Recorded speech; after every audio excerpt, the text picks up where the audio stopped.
everybody, welcome to TrueStream, talking about art and life as an artist. Here's your host, artist and educator Bobby Chu.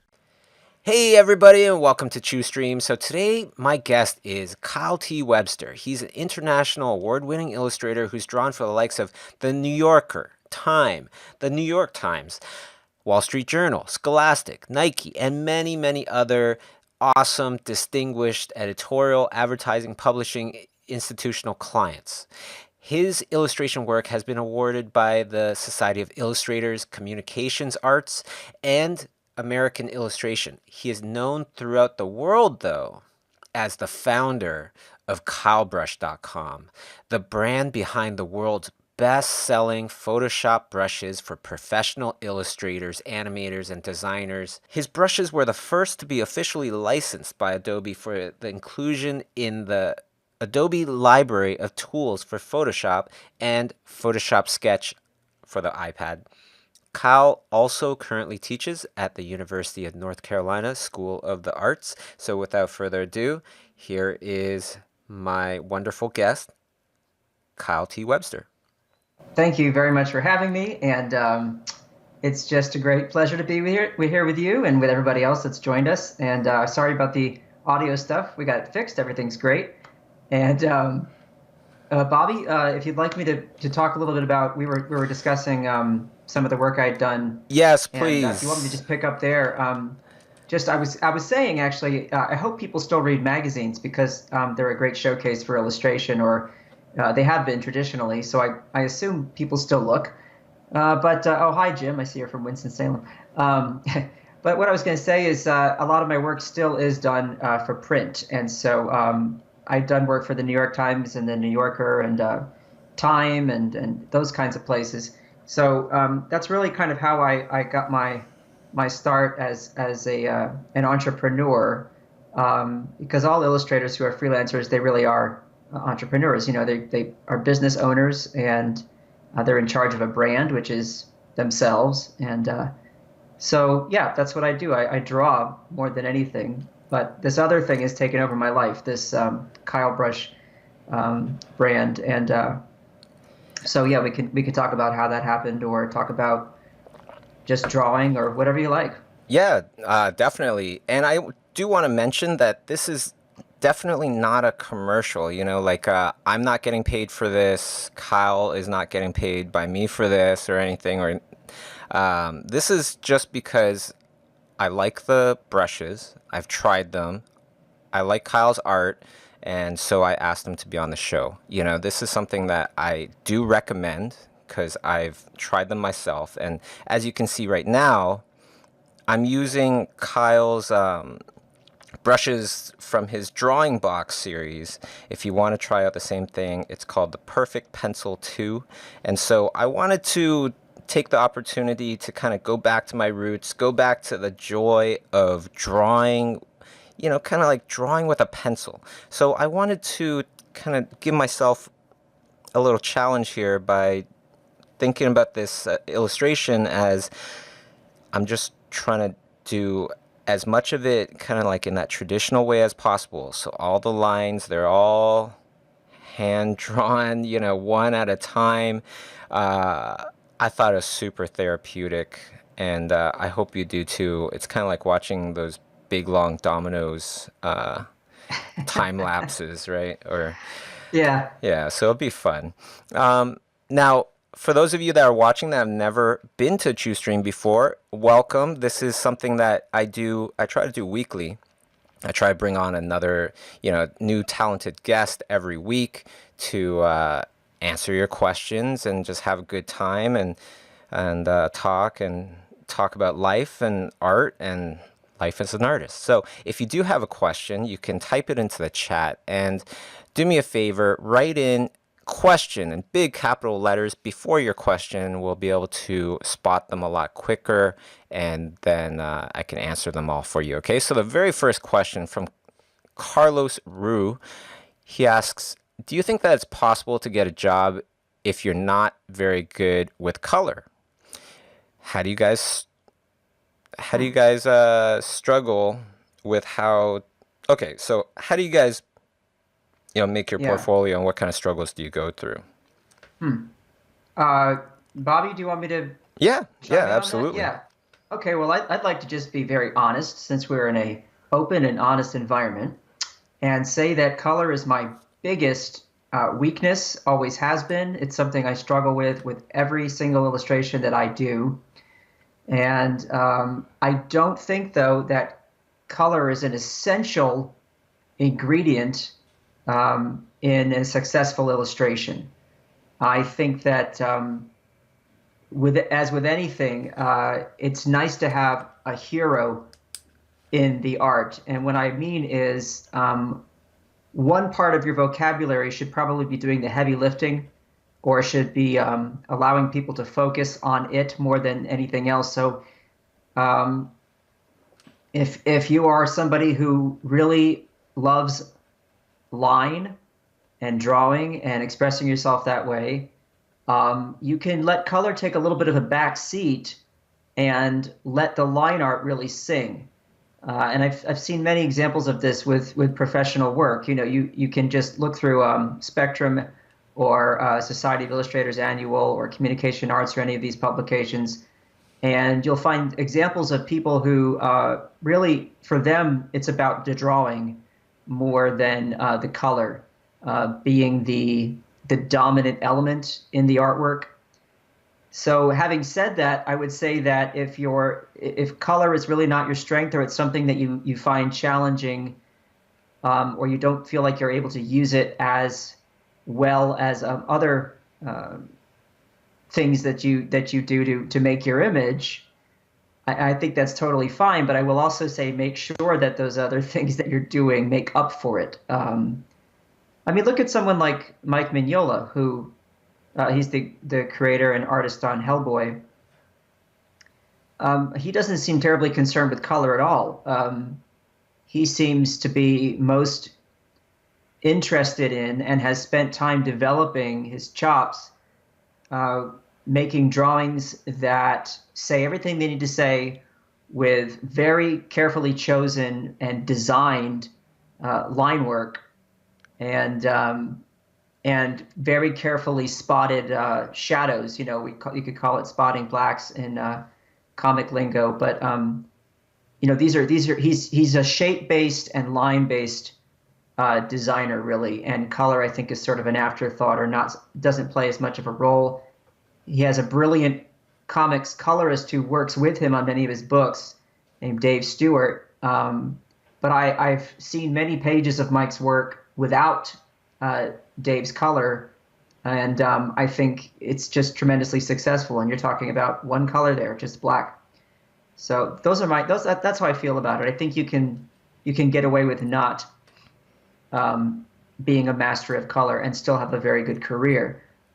What do you think, Bobby? Al Hirschfield, he's not Oh my known God, yeah. for color and he's barely known for tone. He's known for lines. Hmm. So take away tones, take away color, and you still got, you can still find masters of their craft, people that were very successful at what they do. Tim Sale is also a person that uh, has been very successful with, comic books, and he's colorblind. Oh, Not how about completely that? colorblind, but yeah, he has done, work very successfully. And then I know some artists that don't want people to know that they're colorblind, so I won't mention them, but some of these guys are the best, known as the top three in the world kind of thing, and can't distinguish green and red. Wow. Yeah, but the cool thing is, I've been so one of my last interviews was with Arthur Fong, production designer, 29 years old, and a production designer, just killing it. Wow. And he talks about the HSB slider, right? The hue, saturation, and black, like value slider in Photoshop. So if you understand, okay, or you ask somebody, where is purple? Where is green? Where is blue? And you figure out where those numbers are, then you can just think in terms of contrast and dial your dials to those specific colors. right, in HSB, Hmm. and then you can create beautiful color palettes without totally, being able to see the colors because you're using Yeah. numbers, Huh. right? So that's another really easy kind of fix for that. But if you are using, and this is when it'll be really interesting to, have you, Kyle, on the streams because if you are using black and white, you want to use everything in your toolbox, So a lot of times, what kind of takes the place of the attention in a black and white drawing is the texture, right? Mm, And yeah.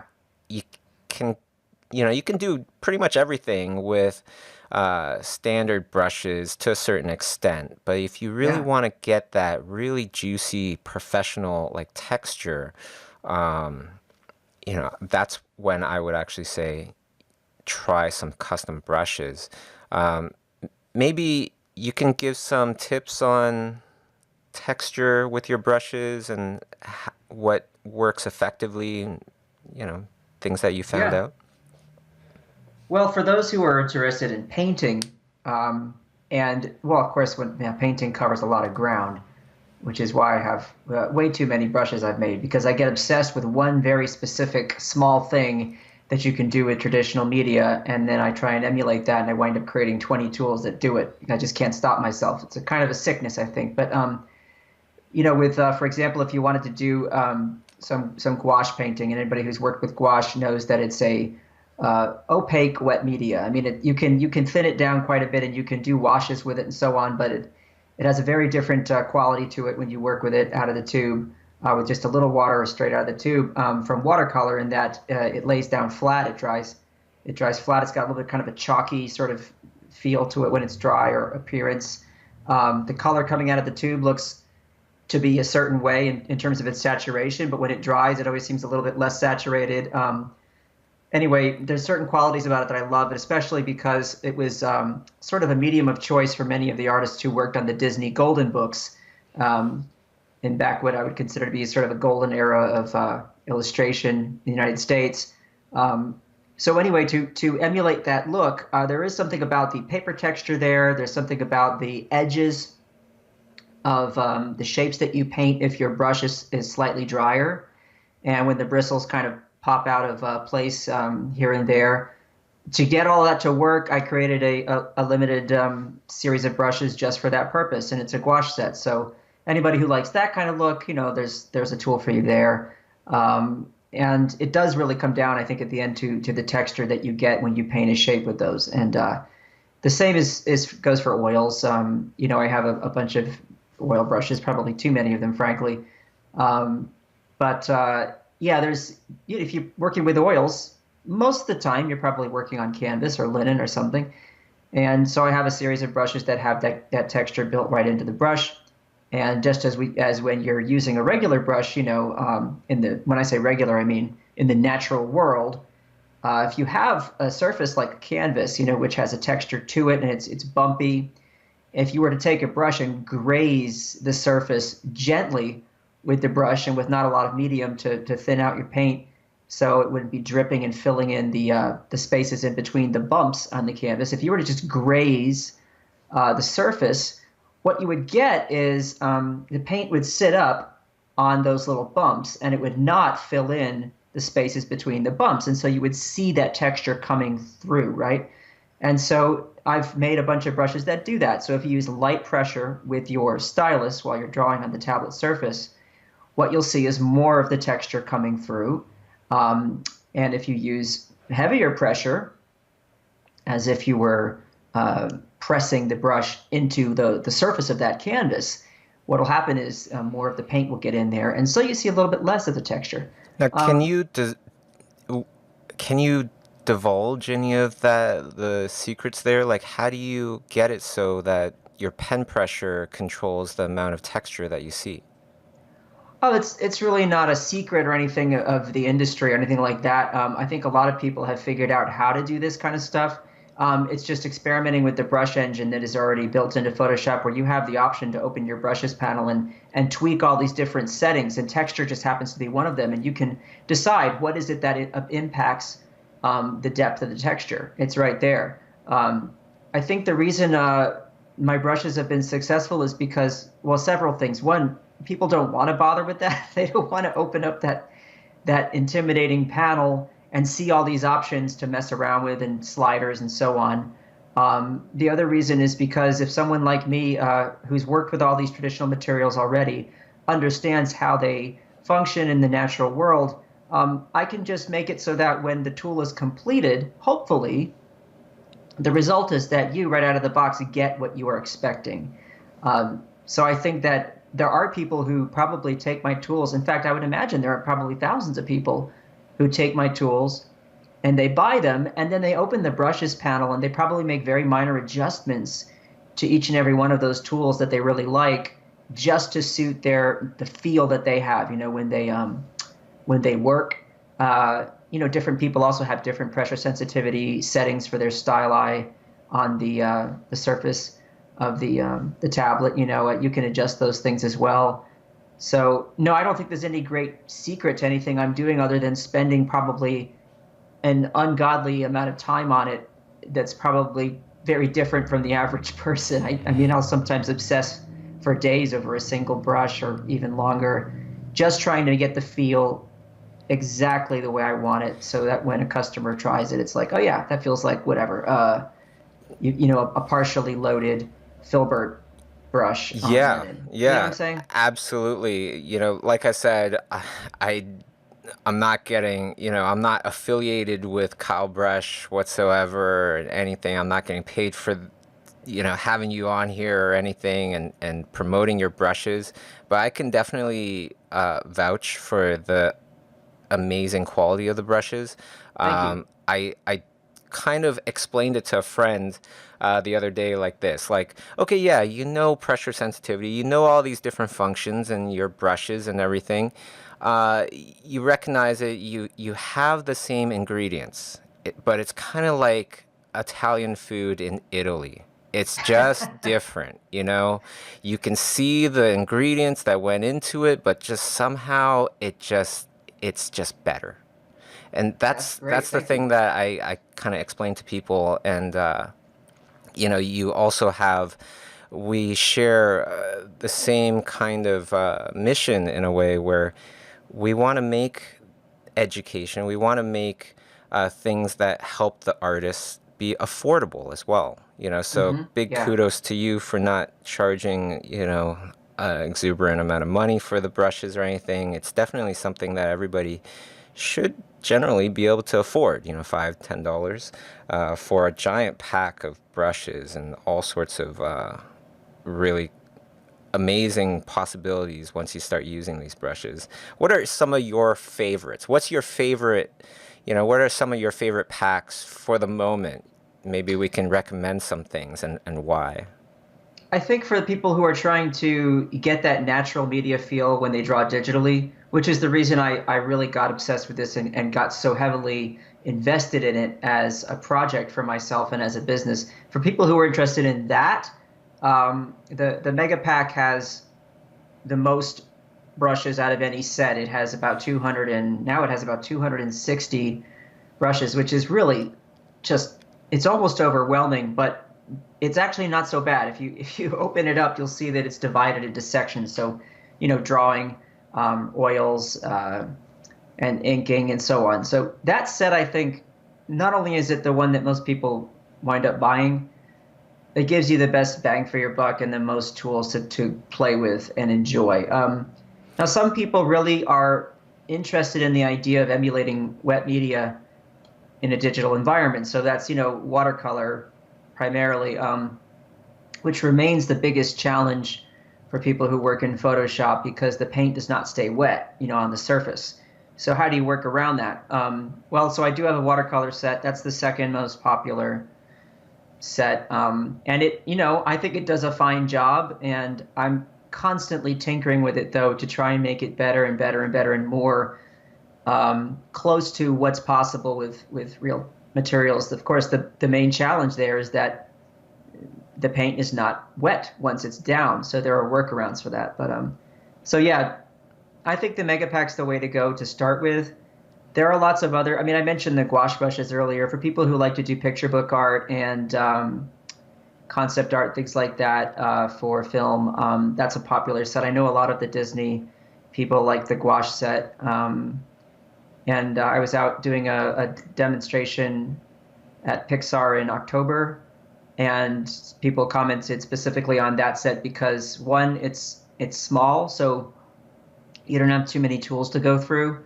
It doesn't feel that overwhelming, and two, it kind of just does the trick for if you just want to do pretty simple painting, get an idea down, not have it not look so. I hate to use this word, but digital. You know, it's a digital tool, but people don't want it to look so flat and plastic. You know. I have a Yeah. quick question in addition to what you're talking about. A few people, Leandro, Jose, and Liz, they are asking various questions like, do your brushes work on Preview CS versions? Does it work on Procreate, GIMP, Krita, Oh, Manga other Studio? great. Well, no. The brushes are tool presets, which is a native file format for Photoshop. But what I've been trying to get the word out about, maybe unsuccessfully because I need to actually do something more formal. I've sort of been dropping notes here and there in social and stuff, but something huge happened a few months ago, and now it's actually happened for the general public, which is that if you own an iPad, um, you can get this free app called Photoshop Sketch. It's made by Adobe.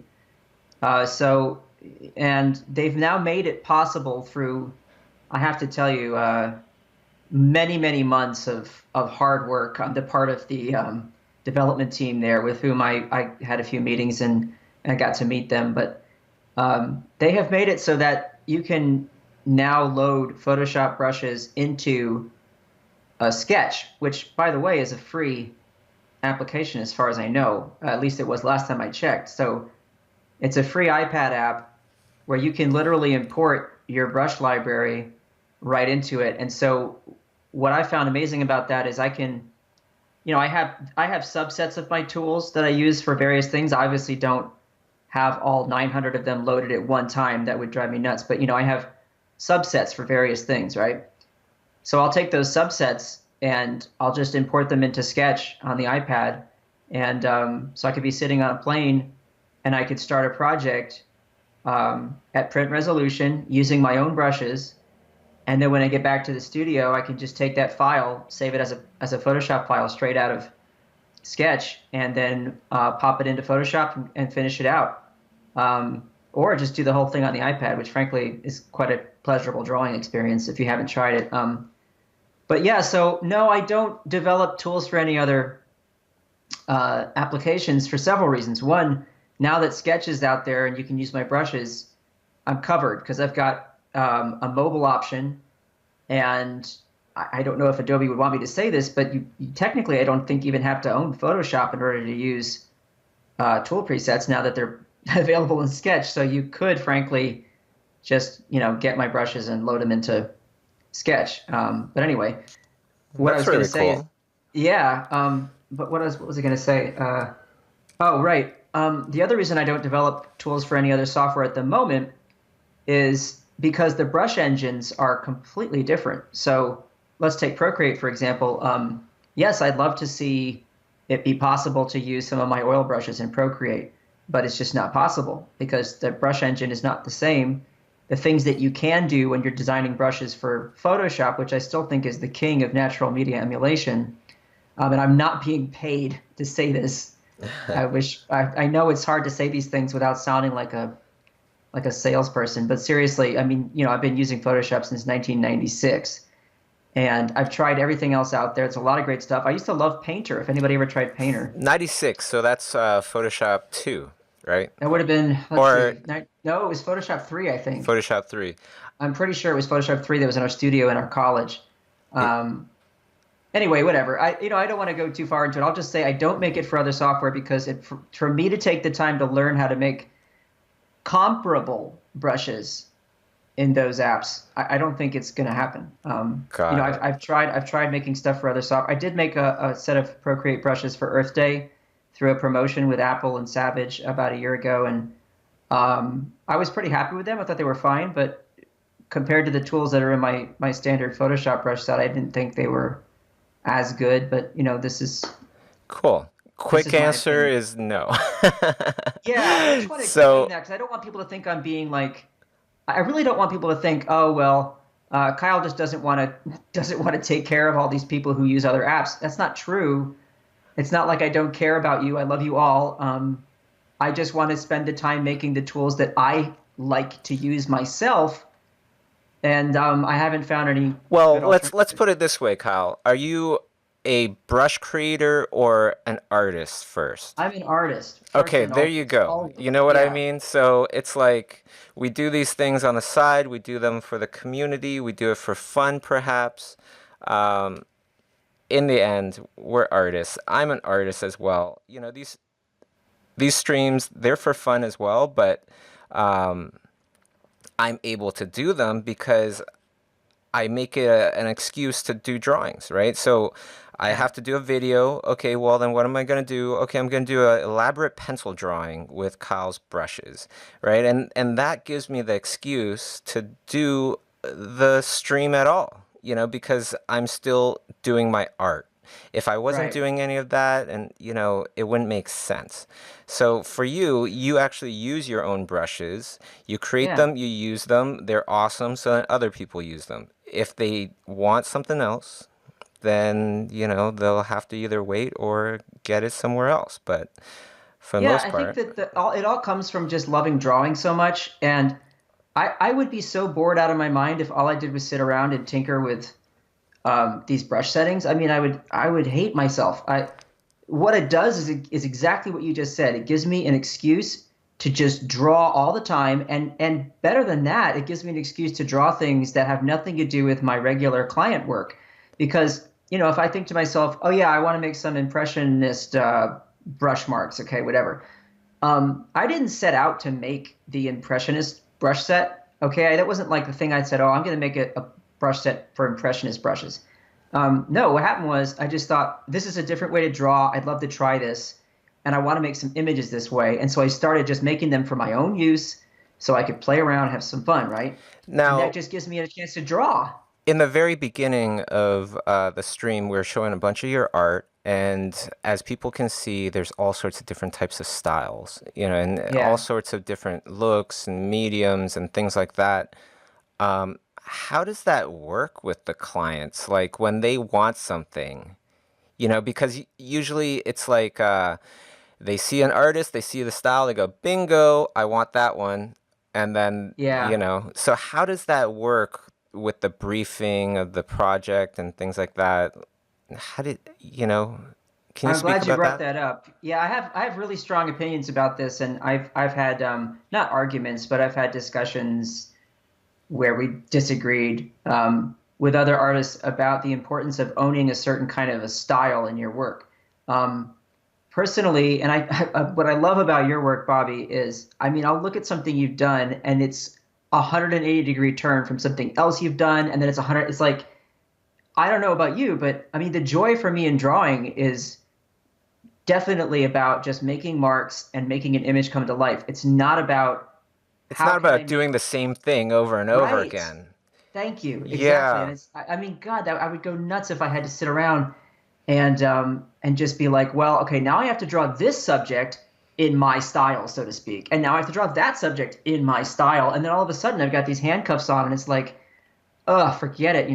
That just sucks the joy right out of it. So what I do is I just draw the way I enjoy drawing. And if a style has come out of that, which, there's certain things I've done in the editorial world where I think because of several things. One, the very limited timeline to produce an editorial piece of work. I mean, sometimes you get a call at 10 o'clock in the morning and they need it at 5. The short timeline is one of the things that has sort of dictated how I draw for editorial work, and I think people see that as sometimes quote unquote my style. But then they go to my portfolio and they see, oh, it's just a big mess of stuff. And I have to tell you, I think that served me well, and I think that's let me have a longer career rather than being pigeonholed and having to do this one specific kind of thing. In fact, if you don't mind, I'll post a link to an article I wrote about this in the chat because I think it just kind of sums it all up. It Yeah. won't let me do that. Oh, okay. Let me see here. If you just What can they Google search for? Yeah, what can they the search for? style problem for artists. There we go. Okay, you can read my whole take on that, and it's just all about, you know, if you can do something well, then I think that's all you need. I think, of course, if you're working in many styles and one of your styles is god awful, then don't show that work. But if you do a decent piece in a style that looks nothing like the other work you've been promoting, why is that a problem? I don't think art directors are stupid.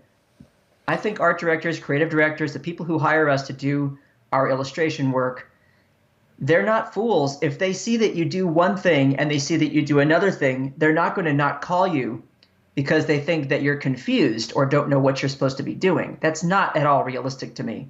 I think you're just not giving art directors any credit when you think that way. You're thinking these guys are so foolish that they're going to look at your work and say, oh, this person is confused about their work. I'm not going to call them because I don't know what I'll get. Of course not. I've had people call me many, many times and say, I noticed you do a range of things. I think for this piece, it'd be nice if you did something similar to XYZ. And I say, great, sure.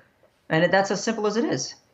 You know what? And that's very similar to the movie industry because you work on a big blockbuster, it gets all this acclaim for the art or whatever, and then the next person that calls you up is going to say, hey, you know what, I loved what you did for so and so. I'm Yeah. making this movie and I would love for you to work on it. I loved all the stuff that you did there, but I don't want that. I want something different, because they're not going to want everybody to say, oh, this looks just like a James Cameron movie or a Christopher Nolan movie or whatever. They Hmm. want their own stamp on it, but they want talented people to work on it. And pretty much, any movie where you're working with a different director, they're going to want something different, which totally works for me because I love moving around all over the place. Just like this drawing, if any of you have seen any of the past streams, it's nothing like this,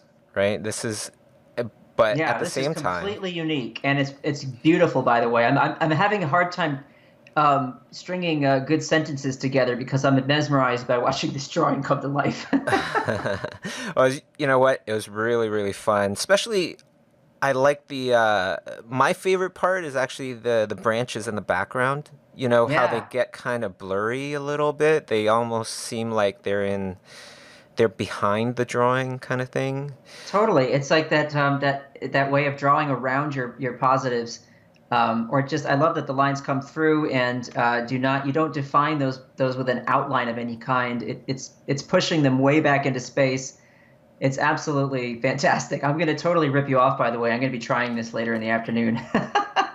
Hey, totally, yeah, absolutely. You know what? By all means, because it's not mine. It's many other people have done these kind of things with etchings and so on. Yeah. Are you a I fan of Bernie Wrightson's Frankenstein? Do you remember that book? Oh, of Did you ever course. see that? Oh, But I was very much inspired to do this from looking at Anders Zorn etchings. If you guys want to be inspired by, Zorn. yeah, I the only have quality of I have a book of his paintings, but I've never even seen any of his drawings or etchings. the quality of his edges is his edge control is awesome. Yeah, Um, so definitely check that out, guys, I will. if you want to be inspired. If you want some new inspiration, you want to go back to the old school a little bit, that's the one. There's a ton of questions piling in, so we're just going to get through some of these. So somebody was asking, Anjikun asks, what schoolism course would you recommend for studying color theory? There's a bunch. I'm enrolled in one right now. Which one are you in? It's with Dice and Robert. It's that The Tonko House, yeah, yes, painting sir. with color and light. It's amazing. I'm in that as well. And It's fantastic. yeah, lesson 2, they talk about Anders Zorn.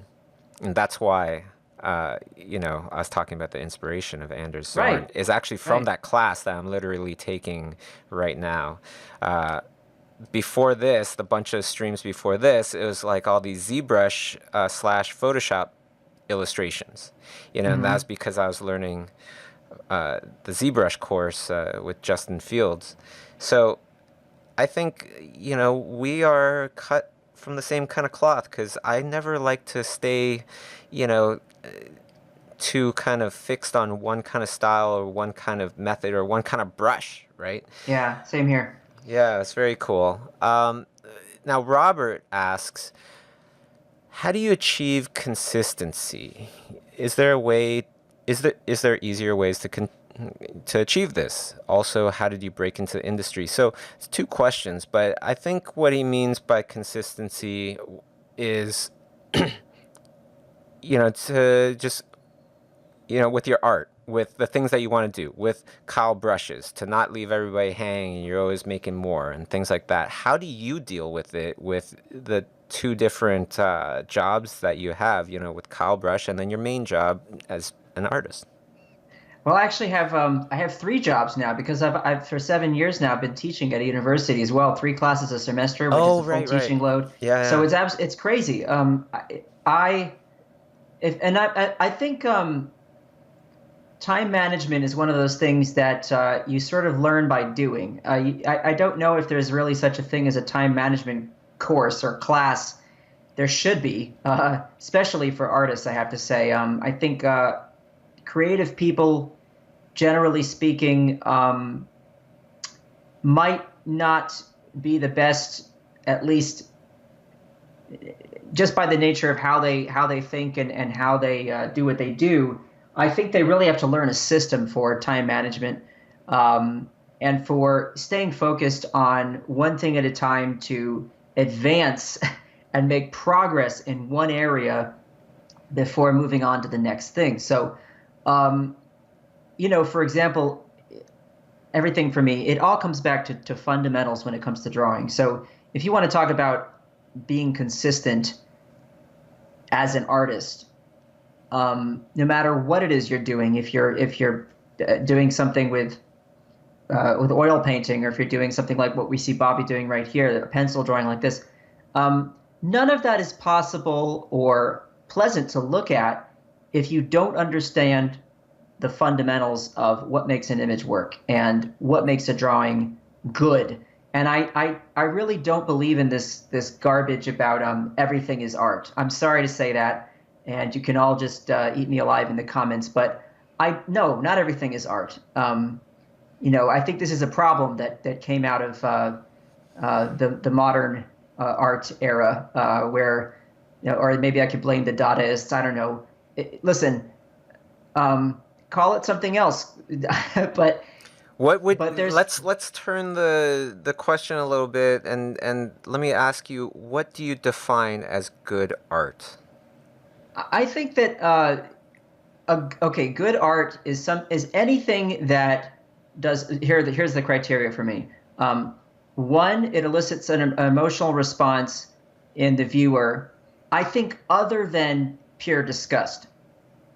And if disgust is one of the if the reaction is disgust, I still want that to be coupled with an admiration for some traditional element of design or composition that we all understand to be good.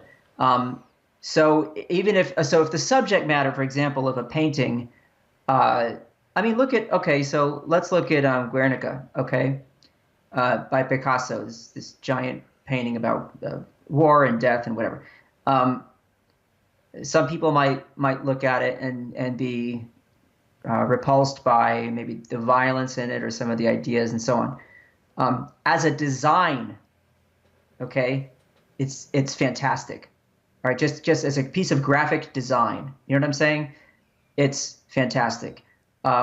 So even if the subject matter might be bothersome, or if you look at some like some of Goya's paintings, if the subject matter is hard to look at because it's very real or very violent or something like that, you could still respect that the artist had a great understanding of composition and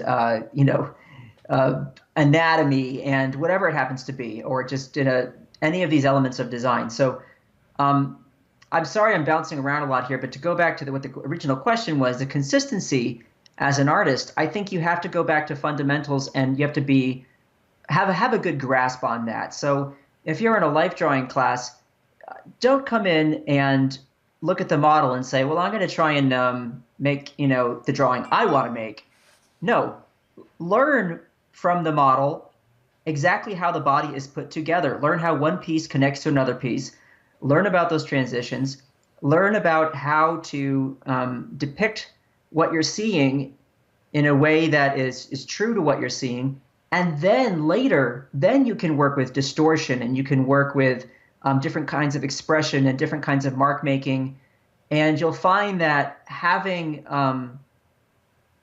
those fundamentals really solidified in your brain is what's going to lead to great art, I think. And maybe I'm just too much of a traditionalist, but I think it's just that people want to skip steps a lot, and they want to find a quick way to get to being maybe an illustrator, or a quick way to being a concept designer or character artist, and they think that just by having a love of that subject or that work, that's enough. But no, you got to put in the thousands of hours it takes to learn how to draw well, and then it all just kind of falls into place. I know that sounds a little corny, but I don't think it is. For example, I was a painting major. I was just doing paintings of naked people all day in college.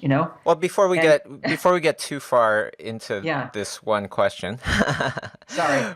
I just wanted to just play a tiny bit of devil's advocate here and just say, like, there I've been to some exhibitions where, yeah, I did feel a little nauseous. I felt a little disgusted by it was this sculptor that was sculpting these beautiful disgusting sculptures where the texture was just so kind of vivid and just it made some people kind of ill. But was it his intention? It was. So those that would be like an exception, I would say. If the art did make you feel disgusted, it's like we are trying to evoke emotions from people with any kind of art, singing, movies, illustration. And if you really hit that emotion on the head, exactly how you wanted to, and you did it in a clever, interesting way, then I think that's good art. I That's think my that's a my successful piece definition. of art because your communication that you were striving to yeah, you're striving to create something that communicated something clearly, right? Yeah. And in that instance, you did. And so I would say yes, that is successful. Um, I I know this is always such a difficult thing to discuss because I wish I could remember the name of this artist, the guy who used uh, it was like urine or something to just to like splatter. He's like splashed it over an existing painting or something like that. You know what I'm talking about? I recall, yes. I don't remember Yeah, exactly who it was. Um, I wish there were another category for that we didn't just simply lump it into the arts because when I see something like that, I think just how far removed that is from, say, a Degas pastel study. And I think of all the many years of training and observation and skill and things that went into Degas being able to, with a few marks with his pastels, say, okay, here's something that'll mesmerize you for a few minutes, and you can't pull yourself away from it. Um, yeah, I don't know. Now I'm starting to feel like it's just getting opinionated, and I'm just gonna. let's So it's let's go tough. on It's to the tough. next question. The next Yeah, question it's is tough. from Ingrid. She asks, generally, what size resolution would you recommend for these kinds of brushes? Which actually totally makes sense, right? Yeah. So, what size resolution roughly would you recommend? Okay, most of my brushes are sized larger than they need to be on purpose. This is so that if you're going to work at 300 dpi at print size, so let's say you're doing a 12 by 18 inch piece at 300 dots per inch, or now they call it points per inch, I guess, pixels per inch, whatever it is. Like they keep changing it. I want people to be able to work with the brushes at their existing size or slightly larger even. Okay. Um, I'd like for them to be able to size them up a couple clicks and have absolutely no loss in the crispness and in the way the mark looks. So most people, what they do is they select one of my brushes and then they immediately size it down a little bit, especially if it's a drawing like an ink brush or a pencil. And the same goes with some of the paint brushes as well. This is intentional. Like what I don't want is for people to select one of my brushes and it's only good for 72 dots per inch, 900 pixel wide web image. That wouldn't be very practical, especially since so many of my customers work in print. So the fastest thing I found, or the way everyone works differently, but I'm a keyboard shortcut guy, and I like to just have my fingers at the ready to immediately use the left bracket key or the right bracket key on my keyboard to size things up or down brush wise, and then just go from there. Other people assign hotkeys on their tablets to do the same. So there's the answer. So you can work Cool. at any resolution. Well, to give everybody a little bit more context, this drawing right here, this is done, I believe it's about 6,000 pixels tall. Okay, so just to give you guys an idea. Now, the next question comes from Susan. Susan asks, everything seems to be going so heavily towards the digital world. Do you think there is much of a market left for people that are solely traditional artists? Yeah, Yeah, absolutely. like, but this one is, it totally feels traditional. When I print it out, like, the people around the studio are like, that looks like a pencil drawing. So Yay. I would kind of highly recommend to, get on the digital stuff as well. Like, you don't necessarily need an email address, but you should probably get one. You know what I mean? Like, so I think we can probably move on to the next question, right, Kyle? Yeah, I have the same thought about it. Yeah. Yes, you Okay. can work traditionally. Yes, you can work digitally. It doesn't really matter. What about the I think origin story? Cranberry Arts is asking, how did your brush business start? well, we kind of touched on that earlier. I was making tools for myself, and that's just really what it came from is me making stuff for me that I really enjoyed using myself. And finally having several of my friends, but one in particular, um, who said to me that I really should try and monetize it by selling them because what I was doing was making stuff and then having friends be like, "Oh, hey, what brush did you use for that?" And I say, "I'll just send it to you." And I was doing that for years until finally someone was like, "You keep sending us this stuff, and it's better than anything else that we've got. And why don't you just see if you can sell them?" And I happened to that very day put out a little tweet, and I said, "Hey, what's the best place to sell something digitally?" And this guy Corey Godby, who you might know, Yeah. I love Corey. I just really love the way he draws and his fantasy illustrations. Look him up if you don't know him, Corey Godby. Um, I'll put his name in there. He's great. Anyway, Corey said that he had just started selling his sketchbooks on Gumroad, which is this really great platform for selling stuff online. So I just took 30 or so brushes I had that, out of a larger library, and I put them up there just to see what would happen. I mentioned it on Twitter, on Tumblr, on Facebook, and I just said, "Hey, I just put some brushes up for sale, $5, have at it." And I was more than shocked by the response after about a month, just seeing how many downloads there were. So I decided I'd get more serious about it, and it kind of became like an obsession where if something didn't look quite like it did in the real world, I would just labor over making it more and more and more and more real until I was satisfied, and then I'd add it to the pack. And that's why eventually I had this thing called the Mega Pack, where I just felt, okay, what I'm going to do is put out a whole bunch of brushes in this one set, and anybody who buys them from now on, they just get free updates forever. And a lot of people told me I was an idiot because they said, well, you could just keep selling, whatever, charging for more stuff. But so many people who use my brushes are students, and I remember what it was like to be a student and to be really excited about being able to afford pizza on a Friday.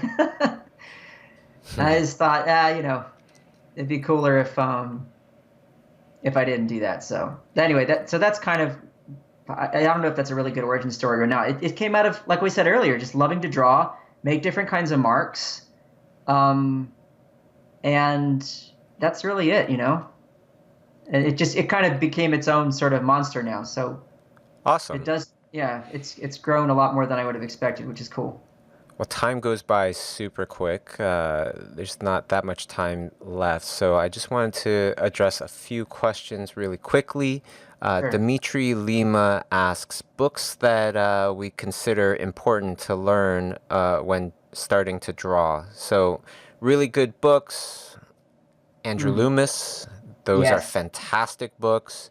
You got any as well? Bridgman, Yeah, I for like Bridgman. anatomy. Yeah, the Loomis stuff is kind of just the best because it's just enough information. It presented in just the right way. I think it's just not overwhelming.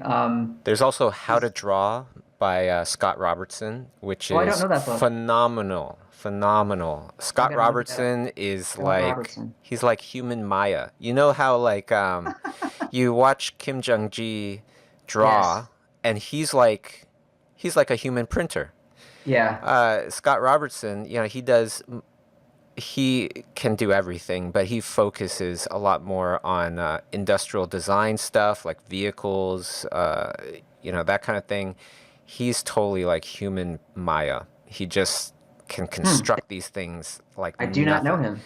Yeah, he gets really, really hardcore with perspective and structure, and yeah, it's totally killer. And I believe if you get the app, then there's like extra bonus things that happen when you read his book. You can use the app and see like these hidden videos and stuff. It's pretty cool.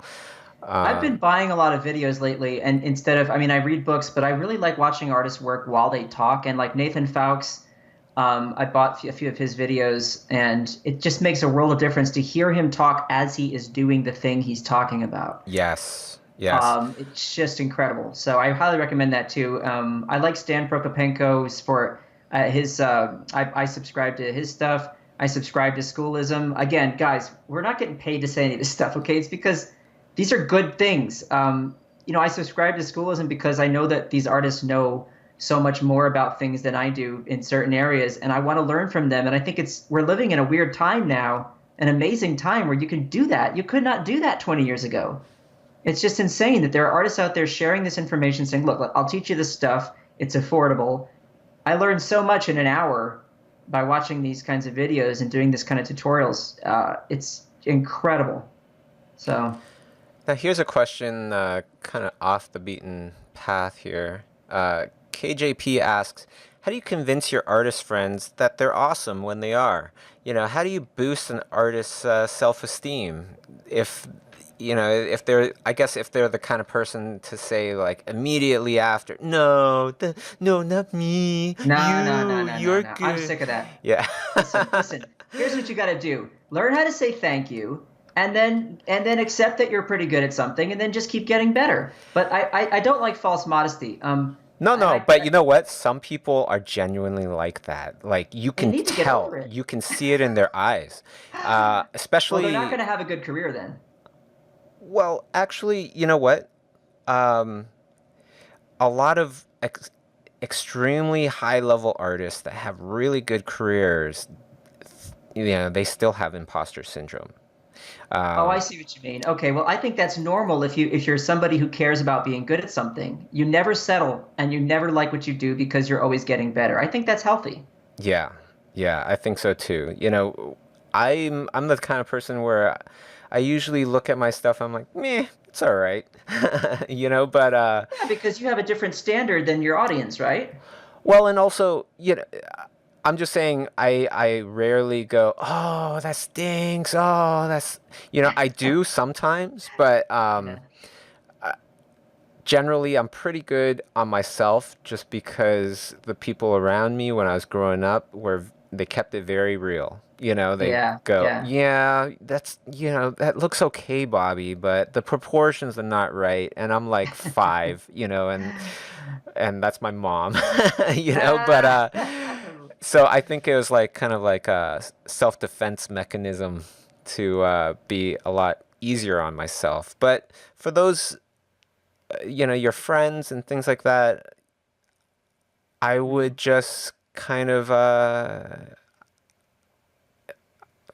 just try to be a friend and just try to tell them, hey, this is really good. Like, look at all the people that liked your stuff and this and that. Like, because sometimes it is a very real problem, especially, like when you're working in a movie industry, Kyle, you're working with all these amazing artists in the same room, perhaps, right? Yeah, that sounds intimidating. Yeah, and even though some people are like, "Oh man, Kyle, your stuff is awesome." You're like sitting beside, Ian McKeag, and then you're gonna be like, "No, man, no, don't say that, around me, because I feel like such a fraud." When I went out to Disney and I saw Corey Loftus was in the cafeteria there, Oh yeah, yeah, and I thought, how can anybody sit anywhere near him and draw? yeah, Like I would just freeze up and say, forget it, I'm not going to do it. Or like Helen Chen or any of these people, Ryan Lang. I was like, so I can't imagine what that's like. Frankly, I don't work in the movies. I'm very lucky. I work in a vacuum, so maybe I can just think my stuff's okay because I don't have somebody sitting right next to me who's completely blowing my mind. I don't know. I don't yeah. And know. then some directors can really draw as well. Like Chris Applehands.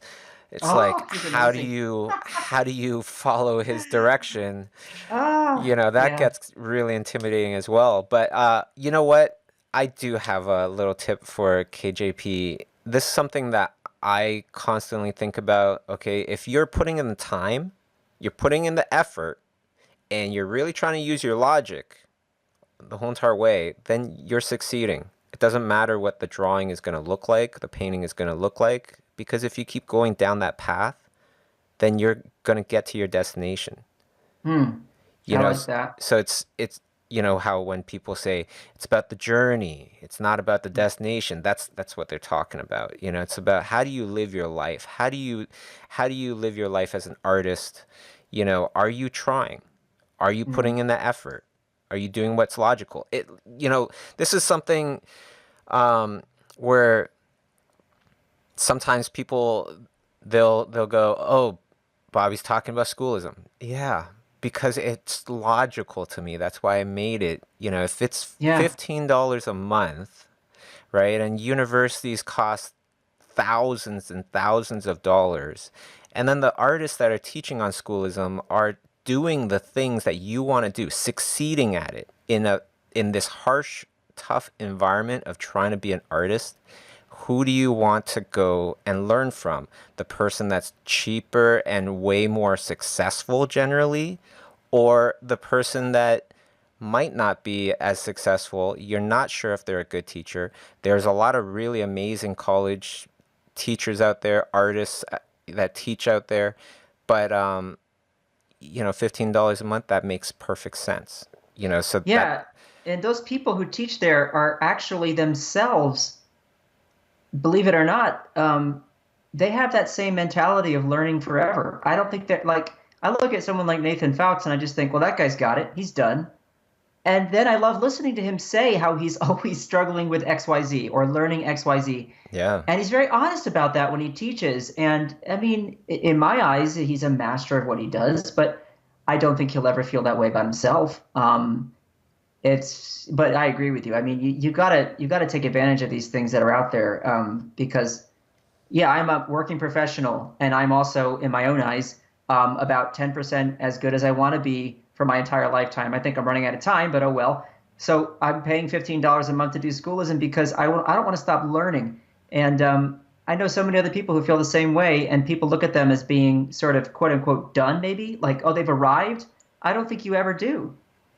It kind of goes back to the idea of constantly switching styles and things like that. Like, Uh, Hmm. I feel like, we both do that because we want to expand. We want to, level up. And the best way to level up is to learn how somebody else did something and then get that in under your toolbox. Or, you try a different thing, like sculpting, like getting, you trying to use different brushes that you're not used to. It's going to give you a Hmm. whole new dimension to your art that you didn't even know existed.